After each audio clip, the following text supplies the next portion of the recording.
Sir ಇವತ್ತು हिंदी में बात करना आज हमारे साउथ वेस्टर्न रेलवे मजदूर यूनियन की ओर से हमने विशाल प्रदर्शन हर डिविजनल अस्पताल के सामने रखे हैं, क्योंकि ये प्रशासन ऐतिहासिक से जो अस्पताल का जो आउट पेशेंट OPD टाइमिंग्स वो 8:30 बजे से दोपहर में 12:30 बजे तक और 3:30 बजे से शाम को 5:30 बजे तक थी। उसको ये प्रशासन ने इन्होंने अपना मनमानी से उसको बदलने का काम किया है।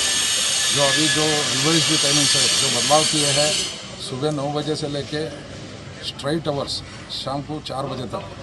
इसमें हम एक बात आप लोगों को बताना चाहते हैं, यह रेलवे अस्पताल कोई पब्लिक के लिए नहीं है, ये सिर्फ ये रेलवे कर्मचारियों के और उनके परिवार के एक सुविधा है।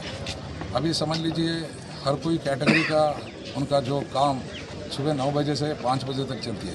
ये पुरानी टाइमिंग्स में 8 बजे से मतलब 5:30 बजे तक हो रही थी। तब कम से कम सुबह जो भी कर्मचारी अपना ड्यूटी जाने से पहले 1 घंटा उसको समय मिल रहा था, ताकि हॉस्पिटल विजिट करके उनका कोई भी बीमारी के लिए इलाज पाने के लिए। और उसके बावजूद शाम को 5 बजे ड्यूटी ख़त्म होते ही फिर से 5:30 बजे तक अस्पताल काम कर रहे थे। डॉक्टर साहब से लेके हर कोई पैरामेडिकल स्टाफ रह रहे थे 5:30 बजे तक, और सारे सुविधा लेने के जो संभव था।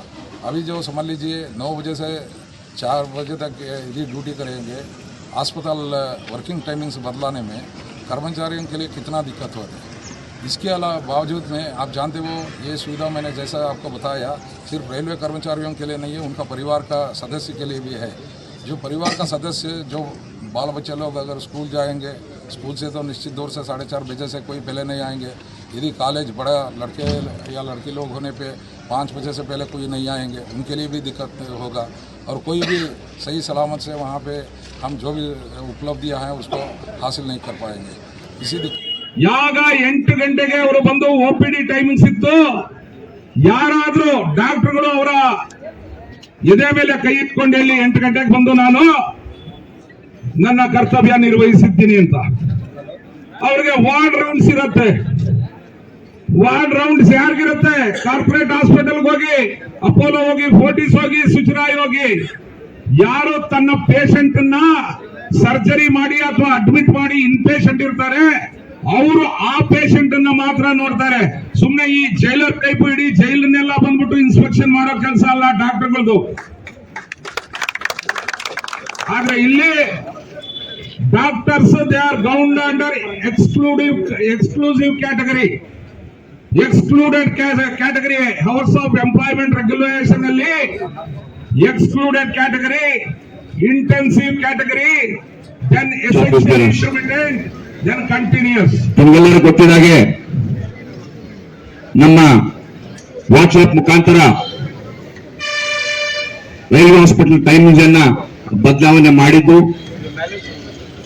ಅದನ್ನು ಯಾಕೆ ಮಾಡಿದ್ರೆ ಗೊತ್ತಾಗ್ತಾ ಇಲ್ಲ. ಮೊದಲೇ ಮಾತು, ಹಳೆ ಟೈಮಿಂಗ್ ಗಳನ್ನ ತಿದ್ದುಪಡಿ ಮಾಡಿ ಹೊಸ ಟೈಮಿಂಗ್ ಗಳನ್ನ ಕೊಟ್ಟು ನಮ್ಮನ್ನ ಈ ಒಂದು ಡೆಮಾನ್ಸ್ಟ್ರೇಷನ್ ರೈಲ್ವೆ ಹಾಸ್ಪಿಟಲ್ಗೆ ಮಾಡಲಿಕ್ಕೆ ಕಾರಣಭೂತರಾದಂತ ನಮ್ಮ ಆಡಳಿತ ವರ್ಗಕ್ಕೆ ಇವತ್ತು ಧಿಕ್ಕಾರ ಹಾಕಲಿಕ್ಕೆ ನಾವು ಬಂದಿದ್ದೀವಿ. ಇವತ್ತು ಸರಿ ಸುಮಾರಾಗಿ ಬೆಳಿಗ್ಗೆ ಡಾಕ್ಟರ್ಸ್ ಬೆಳಿಗ್ಗೆ ರೌಂಡಿಂಗ್ ಹೋದ್ರೆ, ಇನ್ ಪೇಷಂಟ್ ನೋಡಕ್ ಹೋದ್ರೆ ಅಂತಂದ್ರೆ ಬರೋದು ಸುಮಾರು 1-1.5 ಗಂಟೆಗೇನೆ ತಿರ್ಗಾ ಬರ್ತಾರೆ. ನಮ್ಮ ಹಾಸ್ಪಿಟಲ್ ಟೈಮಿಂಗ್ ಹೊಸದಾಗಿ ಕೊಟ್ಟಿರೋದು 4 ಗಂಟೆವರೆಗೆ ಚಾವಿ ಹಾಕ್ಬಿಡ್ತಾರೆ. ವರ್ಕ್ಶಾಪ್ ಬಂದ್ ಆಗಿದ ತಕ್ಷಣ ಅಲ್ಲಿ ಬಂದ್ ಆಗಿತ್ತಂದ್ರೆ ಚಾವಿ. ಮುಂದೆ ನೋಡೋರು ಯಾರು? ಎಂಪ್ಲಾಯೀಸ್ ಮಕ್ಕಳು ಎಲ್ಲಿಗೆ ಹೋಗ್ಬೇಕು? ಬೆಳಿಗ್ಗೆ ಶಾಲೆ ರಜೆ ಹಾಕ್ಬಿಟ್ಟು ಸಾಯಂಕಾಲವರೆಗೆ ಕಾಯ್ತಾ ಕೂತ್ಕೊಳ್ಳೋಣ. ನಮ್ಮ ವರ್ಕ್ಶಾಪ್ ಟೈಮಿಂಗ್ 4 ಗಂಟೆಗೆ ನಾವು ಬಂದ್ ಹಾಕ್ತೀವಿ. ಯಾವಾಗ ಬಂದು ಟ್ರೀಟ್ಮೆಂಟ್ ತಗೋಬೇಕು ಇದನ್ನೆಲ್ಲ ಯೋಚನೆ ನಾವು ಯಾವ ವಿರೋಧವಾಗಿ ಮಾಡ್ತಾ ಇಲ್ಲ. ಇದನ್ನ ತಿಳ್ಕೋಬೇಕಾಗಿದೆ. ನಮ್ಮ ವಿರೋಧ ಟೈಮಿಂಗ್ ಮಾಡಿದ್ದಂತವ್ರ ಜೊತೆಗೆ ನಾವು ಕೇಳ್ಕೊಳ್ಳೋದು ಒಂದೇ, ನಮ್ಮ ಸಮಯ ಏನು ಹಳೆದಿತ್ತು 5:30 ಗಂಟೆವರೆಗೆ ನಮ್ಮ ಲ್ಯಾಬೊರೇಟರಿ ಇರಲಿ, ನಮ್ಮ ಎಕ್ಸ್ರೇ ಡಿಪಾರ್ಟ್ಮೆಂಟ್ ಇರಲಿ, ಪ್ರತಿಯೊಂದು ಡಿಪಾರ್ಟ್ಮೆಂಟ್ ಓಪನ್ ಮಾಡಿ ಇರ್ಬೇಕು 5:30 ಗಂಟೆವರೆಗೆ ಅಂತ ನಾವು ಬಂದಿದ್ದೀವಿ. ಈ ಒಂದು ಸಮಯದಲ್ಲಿ ನಮ್ಮ ಕುಮಾರವಲನ್ ಸರ್ ಹೇಳಿದ ಪ್ರಕಾರ ನಾವು ಯಾವ ಹಾಸ್ಪಿಟಲ್ ಸ್ಟಾಫ್ಗೆ ವಿರೋಧವಾಗಿ ನಾವು ಮಾಡ್ಲಿಕ್ಕೆ ಬಂದಿಲ್ಲ, ಇದನ್ನ ತಿಳ್ಕೊಬೇಕಾಗಿದೆ. ನಾವು ಬಂದಿರೋದು ನಮ್ಮ ಟೈಮಿಂಗ್ ಗಳನ್ನ ವಾಪಸ್ ಕೊಡ್ರಿ. ಯಾಕೆಂದ್ರೆ ಹಾಸ್ಪಿಟಲ್ ಅಂದ್ರೆ ಸೋಷಿಯಲ್ ಅಪ್ಲಿಕೇಶನ್ ಇದೆ, ಆ ಸೋಷಿಯಲ್ ಅಪ್ಲಿಕೇಶನ್ ನ ಸರಿಯಾಗಿ ಮಾಡ್ಬೇಕಂತ ಹೇಳ್ಬಿಟ್ಟು ಕೇಳ್ಕೊಳಕ್ ಬಂದಿದ್ವಿ. ಜಾಸ್ತಿ ಸಮಯ ತಗೊಳ್ಳದೆ ನಾವಿಷ್ಟು ಜನ ಸಂಖ್ಯೆಯಲ್ಲಿ ನಾವು ಸೇರಿದ್ದೀವಿ. ನಮ್ಮ ಜನರಲ್ ಸೆಕ್ರೆಟರಿ ನೇತೃತ್ವದಲ್ಲಿ ಒಂದು ಡೆಮಾನ್ಸ್ಟ್ರೇಷನ್ ಹಮ್ಮಿಕೊಳ್ಳಕ್ ಬಂದಿದ್ದೀವಿ. ಇಡೀ south western railway, Bangalore division, Mysuru division ಅವರ ಆದೇಶ ಪ್ರಕಾರ ಹುಬ್ಳಿ ಡಿವಿಷನ್ ಅಲ್ಲಿ ಎಲ್ಲರೂ ಸೇರಿ ಇವರು ಮುಂದೆ ಬಂದಿದ್ದಾರೆ. ನಮ್ಮ ಜನರಲ್ ಸೆಕ್ರೆಟರಿ ಅವರು ಮುಂದೆ ಅದನ್ನ ಆದೇಶ ಕೊಡ್ತಾರೆ ಮಾತಾಡ್ಲಿಕ್ಕೆ. ಅವರು ಬಹಳಷ್ಟು ಜನ ಇದ್ದಾರೆ, ರಿಟೈರ್ಮೆಂಟ್ ಆಗಿದ್ದವರು, ಅವ್ರ ಸಮಸ್ಯೆಗಳನ್ನು ಹೇಳ್ಕೊಳಕ್ ಬಂದಿದ್ದಾರೆ. ಸೊ ದಯವಿಟ್ಟು ಕಾಮ್ರೇಡ್ಸ್, ನಾವೆಲ್ಲರೂ ಹೋರಾಟ ಮಾಡಿ ನಮ್ಮ ಒಂದು ಬೇಡಿಕೆ ಈಡೇರಿಸ್ಕೋಬೇಕಂತ ನನಗೆ ಮಾತಾಡ್ಲಿಕ್ಕೆ ಅವಕಾಶ ನಮ್ಮ ಎಲ್ಲ ಲೀಡರ್ಗಳ ಧನ್ಯವಾದಗಳು. ನನ್ನ ಮಾತುಗಳಂತ ಧನ್ಯವಾದಗಳು.